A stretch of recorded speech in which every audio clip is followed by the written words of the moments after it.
Hey everybody, I'm Guy, and you're watching the JustBlueFish channel. Now, today we're taking a look at some aftermarket bracelets for a few of my favorite watches from the Uncle Seiko brand. Now, of course, everybody knows Uncle Seiko and their great bracelets designed for divers like the SKX 007.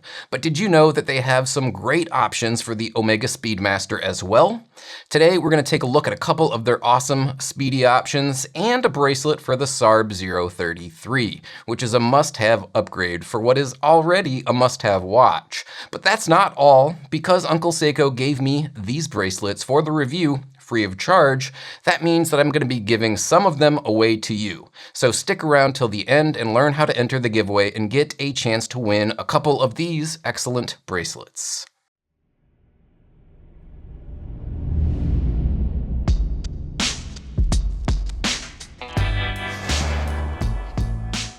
Uncle Seiko sent me 3 bracelets to share with you guys, and overall, I gotta say I'm impressed with all 3. First, there's a pair of bracelets for the Omega Speedmaster Moonwatch, one in a beads of rice style and the other pattern after the vintage US-Mexico Holzer bracelet. Finally, we'll also be checking out a president-style bracelet for the Seiko SARB033 that I do absolutely love. And it has taken a watch that I love and transformed it into a watch that I don't think I could live without. First up, the Holzer Speedy bracelet, my favorite of the 2 models that they sent over for review. It is a really cool upgrade for the Speedmaster, and it gives the watch a vintage speedy aesthetic, but of course you'll have all of the conveniences of a modern production movement and a modern timepiece. If you have one of the prior generation Moonwatch models like mine, one that comes with the more clunky Omega bracelet, you should really give this Holzer bracelet a look. The OEM bracelet is nice, don't get me wrong, but it has little to no taper from the lugs to the clasp, and the stock clasp has almost no micro adjust, so getting a comfortable fit on the wrist can be a major hassle. But this Uncle Seiko bracelet solves both of those common complaints, and it looks really good doing it. Specs on the Holzer bracelet include 20 to 16 millimeters of taper from the lugs to the clasp, 316L stainless steel with a pressure lock clasp, and it's available in a 19 millimeter lug model width as well, so you can even get it for your first Omega in Space speedy variants as well as other models, I'd assume. Now, some might complain about the hollow end links and the stamped steel clasp, but those are really non-issues for me. First, it keeps the weight down. Second, fitting hollow end links to the watch case tends to be much easier than machined solid end links because there's variance in manufacturing, and that can make it really difficult to get the holes to line up.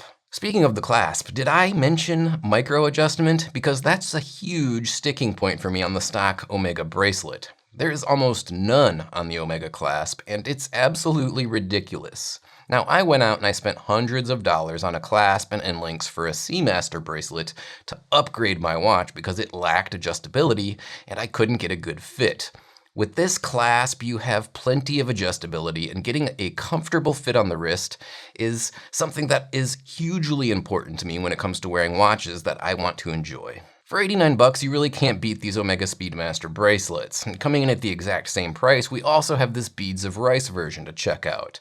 Now, this model is the same great quality of construction in 316L stainless steel, but it does differ from the Holzer in a few ways. First, it has a bit less taper, going from 20 millimeters down to 18 millimeters at the clasp, and it has a double flip lock clasp. Now, the clasp does have plenty of micro adjustability, and it also features machined blades on the swing arm.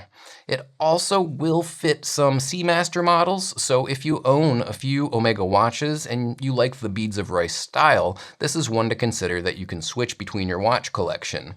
It's great if you're looking to mix up the look of your watch and its modern utilitarian bracelet for something that's a bit more vintage in style. Now, last and certainly not least, we have the Seiko SARB033 President bracelet, and I am a big fan of this watch, but I was never super happy with the bracelet, both in terms of the style and the functionality. Now, for starters, the stock bracelet is a little bit bland compared to the watch head, and second, the clasp on the stock bracelet really is nothing great. But this Uncle Seiko takes a great watch and brings it all the way up to the next level. Specifications on this model include 316L stainless steel, a 20 to 16 millimeter taper from lugs to clasp, and a flip lock, friction locked clasp with 7 points of micro adjustment. And of course, solid end links, which, if I'm being honest, were a little tricky to fit to the watch head, but once it's installed, it's locked in place securely. There really isn't enough good things that I can say about this one other than to tell you that if you're like me, you have a SARB033 and you've always been a little bit disappointed with the OEM bracelet, you should probably buy this. I don't think you will be disappointed. So I'm guessing if you're still tuned in and watching, you want to know how you can win these bracelets and the giveaway. First, let me say that I'm sorry, but I'm keeping the SARB bracelet. It is just too good to let go. But since I sold my Speedy not too long ago, I do want to pass on these Omega bracelets to one of you guys. And here's how it's going to work. Pretty simple, leave a comment down below. Make sure you include the hashtag Uncle Seiko in the message. Then in a couple of weeks, I'm gonna go ahead and pick a winner and I'll announce that winner of the giveaway in a future video. So make sure you're subscribed and that you have notifications turned on so you don't miss the announcement, because I have no way of hunting you down if you're not watching.